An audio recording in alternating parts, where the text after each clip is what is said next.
Faisal bin Abdulaziz Al Saud was king of Saudi Arabia from 1964 to 1975. As king, he is credited with rescuing the country's finances and implementing a policy of modernization and reform, while his main foreign policy themes were pan-Islamism, anti-Communism, and pro-Palestinian nationalism. He successfully stabilized the kingdom's bureaucracy and his reign had significant popularity among Saudis.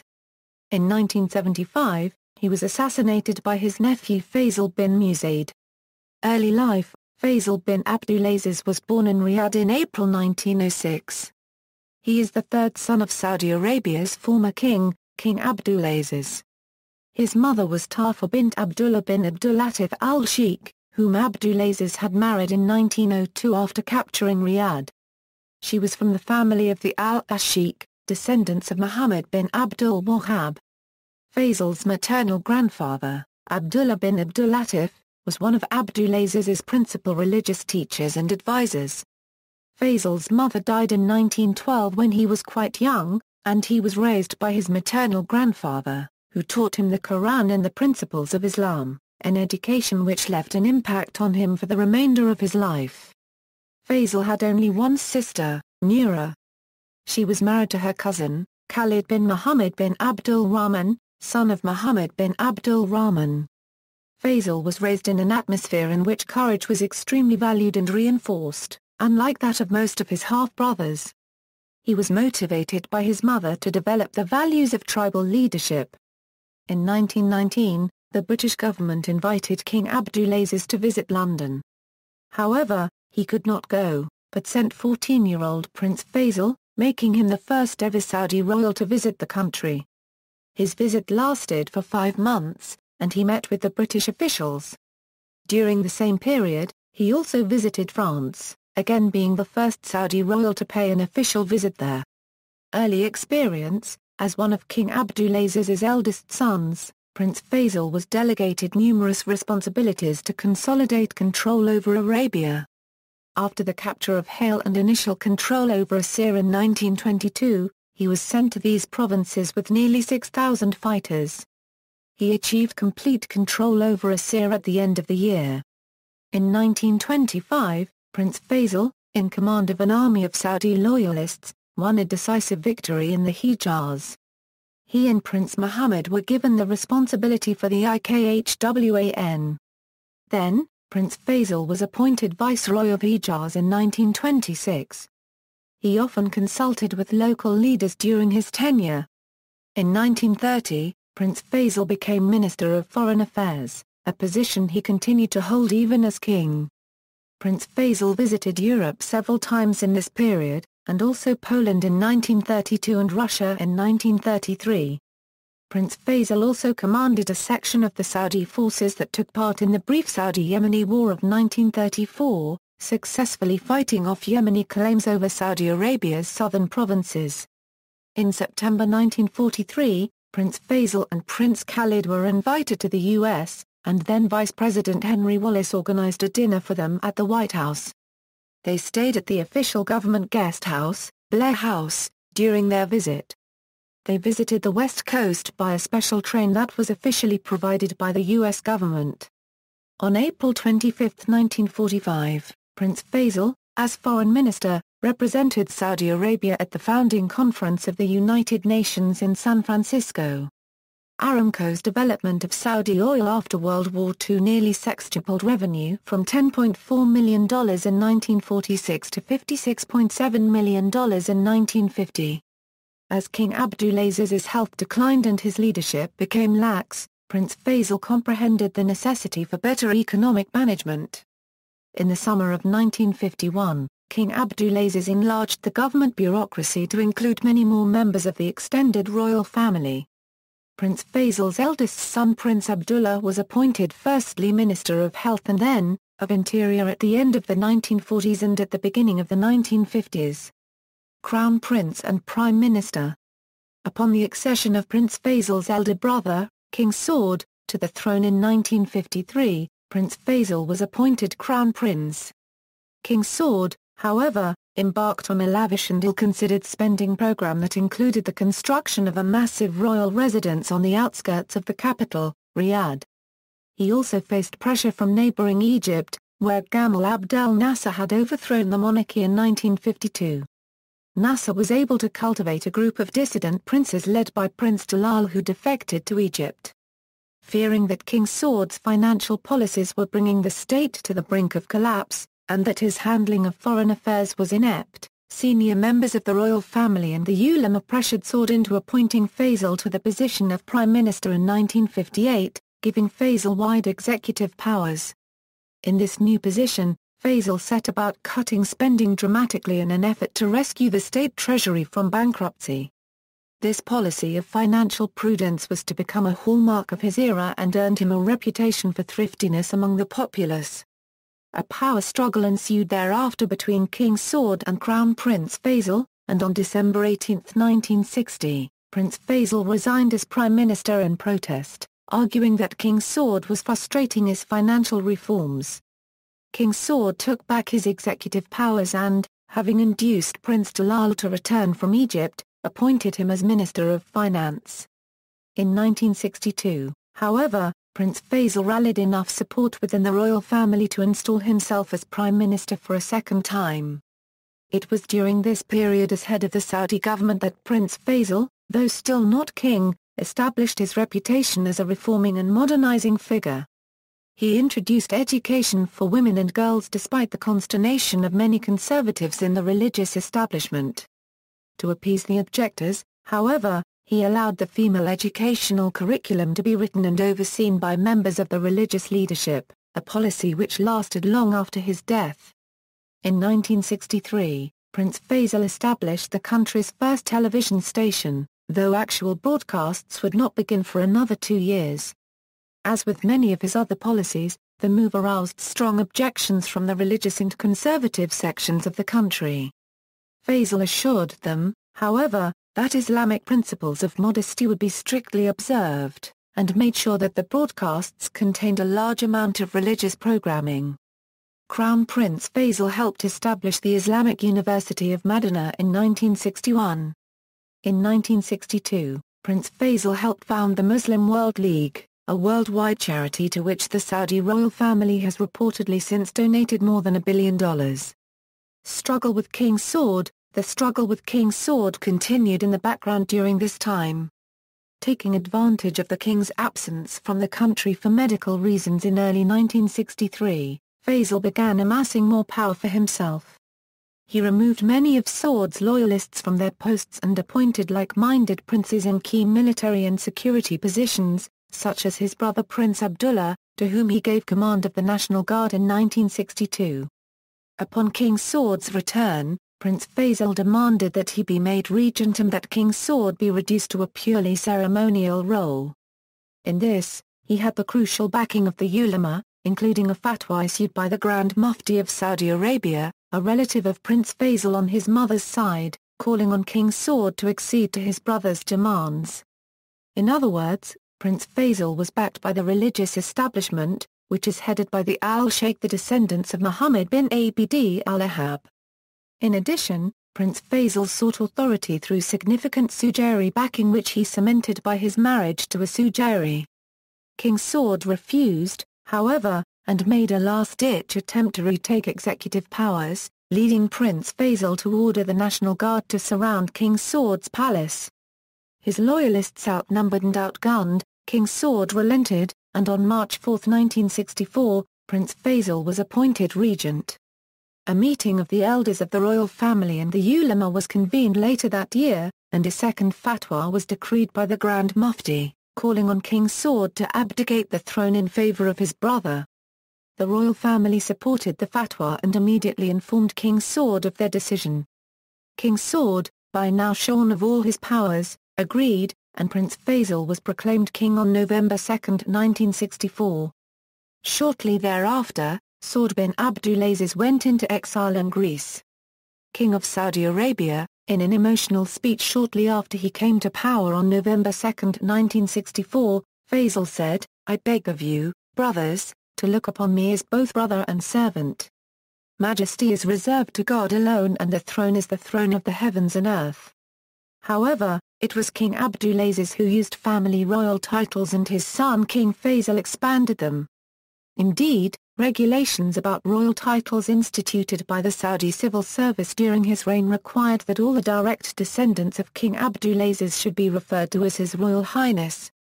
Those of his brothers and some of his uncles should be referred to as His Highness, and members of other recognized branches of the Saud as His Excellency, a title they share with commoners who held senior governmental positions. In 1967, King Faisal established the post of second Prime Minister and appointed Prince Saud to this post. Finance. Upon his ascension, King Faisal still viewed the restoration of the country's finances as his main priority. He continued to pursue his conservative financial policies during the first few years of his reign, and his aims of balancing the country's budget eventually succeeded, helped by an increase in oil production. Modernization. Faisal embarked on a modernization project that encompassed vast parts of the kingdom and involved various public sector institutions. The pinnacle of his achievements in modernizing the kingdom was the establishment of a judicial system, a project led and executed by an international lawyer and judge, the former Syrian Minister of Justice, Saud Musli. Several universities were established or expanded during his rule, and he continued to send a great number of students to foreign universities, especially in the United States. These students would later form the core of the Saudi civil service. Many of the country's ministries, government agencies, and welfare programs were begun during Faisal's reign, and he invested heavily in infrastructure. He also introduced policies such as agricultural and industrial subsidies that would later to reach their height under his successors, Prince Khalid and Prince Saud.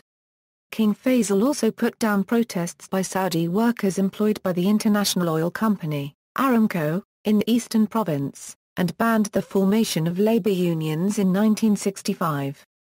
In compensation for these actions, however, Faisal introduced a far-reaching labor law with the aim of providing maximum job security for the Saudi workforce.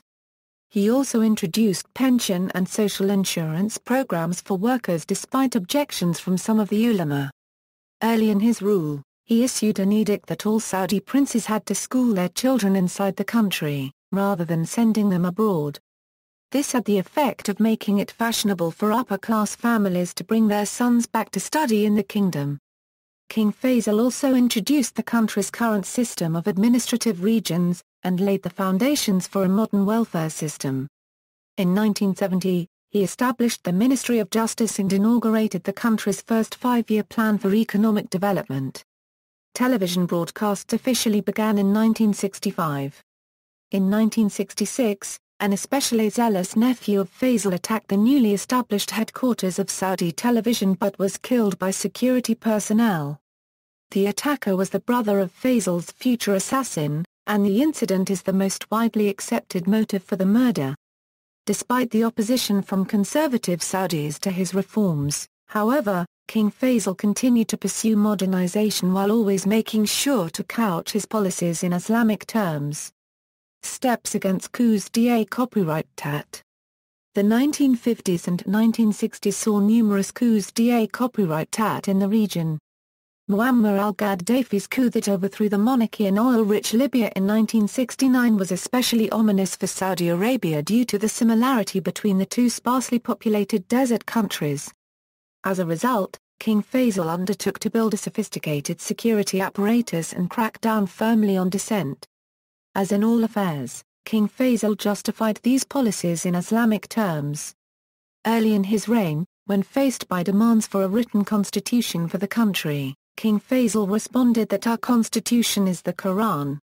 In the summer of 1969, King Faisal ordered the arrest of hundreds of military officers, including some generals, alleging that a military coup was being planned. The coup was planned primarily by Air Force officers and aimed at overthrowing the monarchy and founding a Nasserist regime in the country. The arrests were possibly based on a tip from American intelligence, but it is unclear how serious the threat actually was.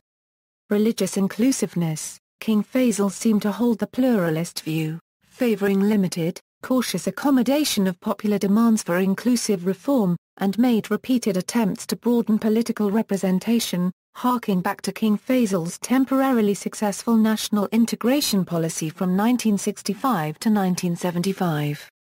King Faisal acknowledged his country's religious and cultural diversity, which includes the predominantly Shia Azhar in the east, the Asir in the southwest, with tribal affinities to Yemen, especially among the Ismaili tribes of Nahran and Jazan, and the Kingdom of the Hijaz, with its capital Mecca.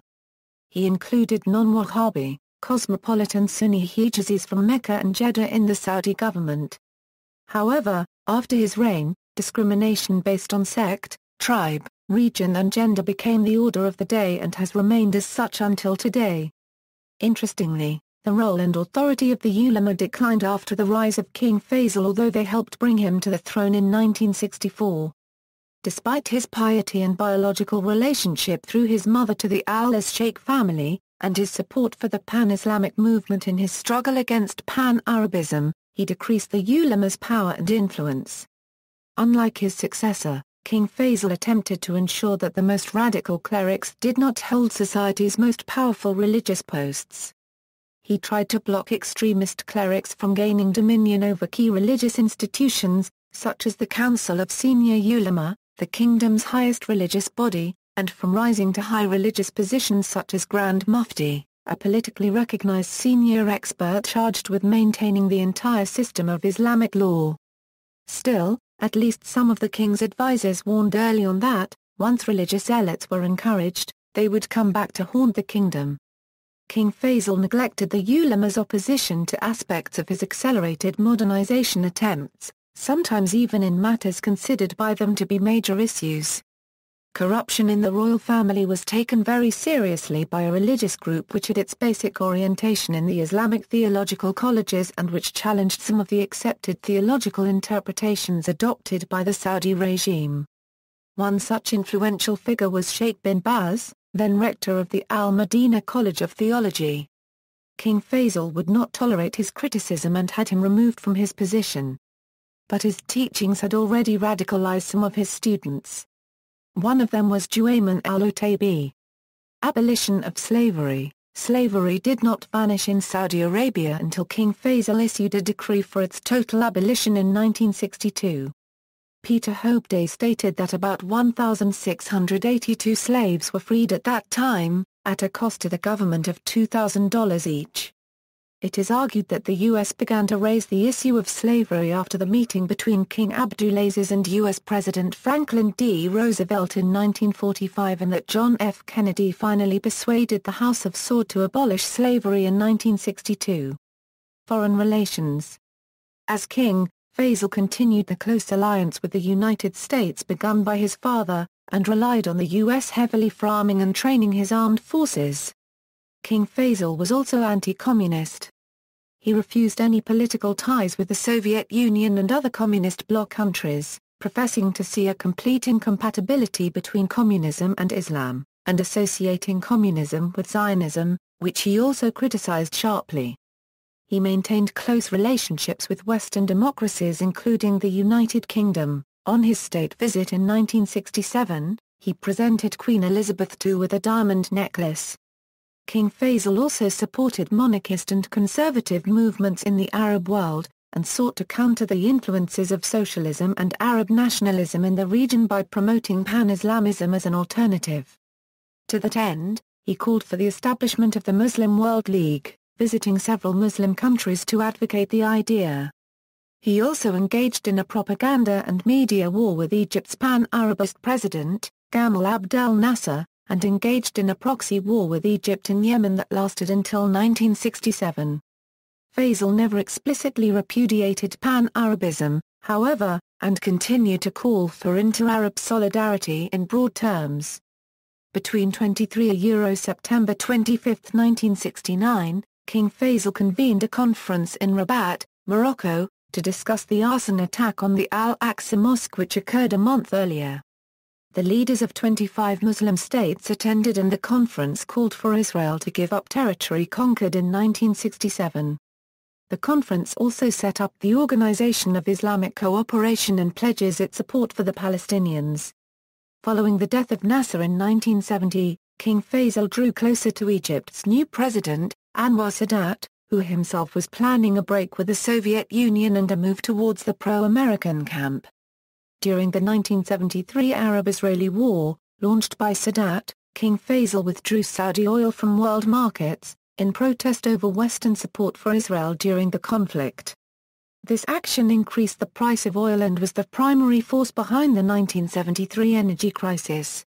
It was to be the defining act of King Faisal's career, and gained him lasting prestige among many Arabs worldwide. In 1974, he was named Time magazine's Man of the Year, and the financial windfall generated by the crisis fueled the economic boom that occurred in Saudi Arabia after his death. The new oil revenue also allowed Faisal to greatly increase the aid and subsidies begun following the 1967 Arab-Israeli War to Egypt, Syria, and the Palestine Liberation Organization. It is a commonly held belief in Saudi Arabia, and the wider Arab world that King Faisal's oil boycott was the real cause of his assassination, via a Western conspiracy, his assassin having just returned from the United States. Personal life: King Faisal married 4 times. 3 of his spouses were from powerful families: Sujairi, al-Jalui and al-Thunayan. His first wife, who was the mother of his eldest son Prince Abdullah, was Sultana bint Ahmed al-Sujairi. She was from the Sujairi family and younger sister of Hafsa bint Ahmed, who was the mother of the Sujairi brothers. His second and most prominent wife was Ifat al-Thunayan. She was born and raised in Turkey, and was a descendant of the al-Saud family who were taken to Istanbul or Cairo by Egyptian forces in 1818. They first met in Istanbul around 1932 while he were officially visiting Turkey. Prince Faisal took Ifat to Jeddah where they wed in 1932. Ifat is credited with being the influence behind many of her late husband's reforms, particularly with regards to women.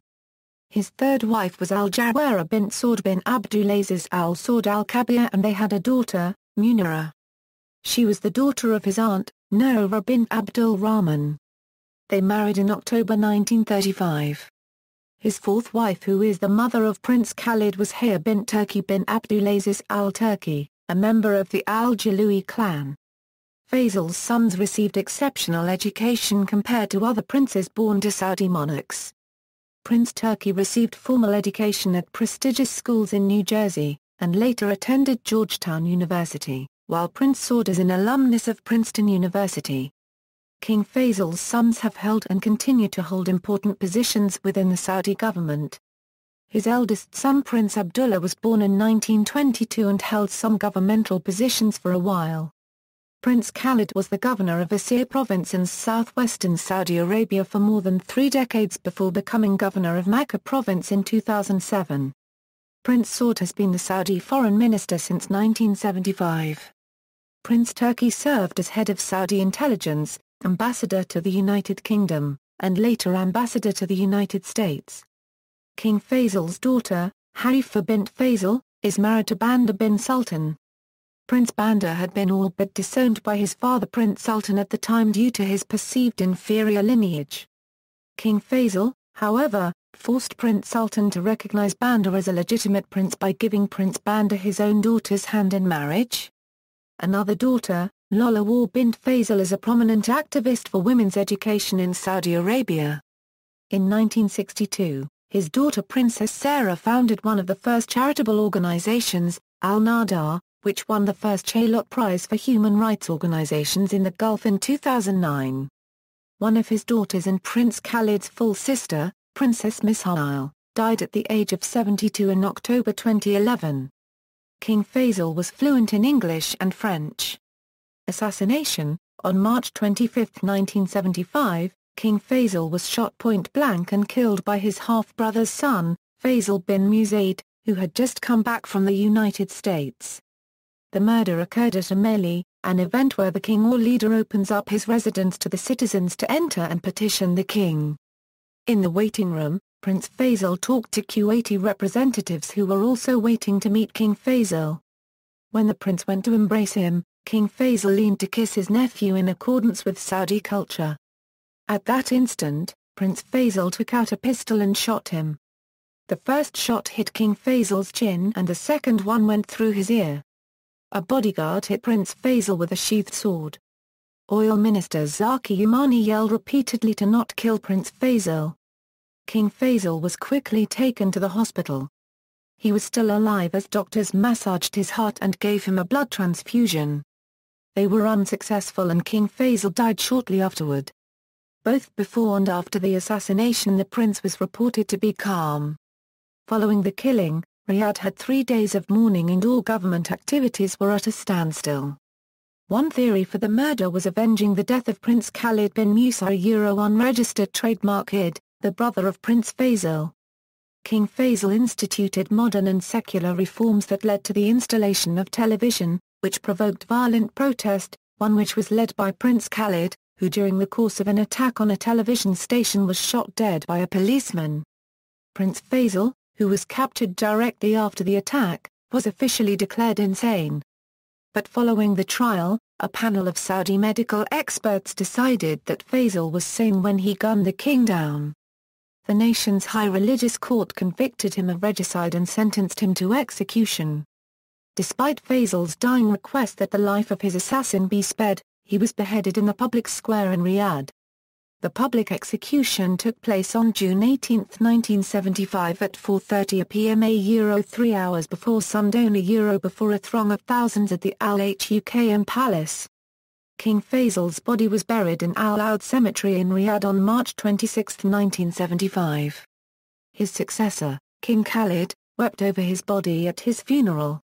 Memorials and legacy. After his death, Faisal's family established the King Faisal Foundation, a philanthropic organization.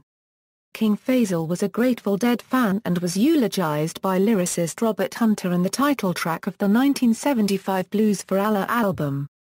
In 2013, Alexei Vasilyev published a biography, King Faisal of Saudi Arabia, Personality, Faith and Times.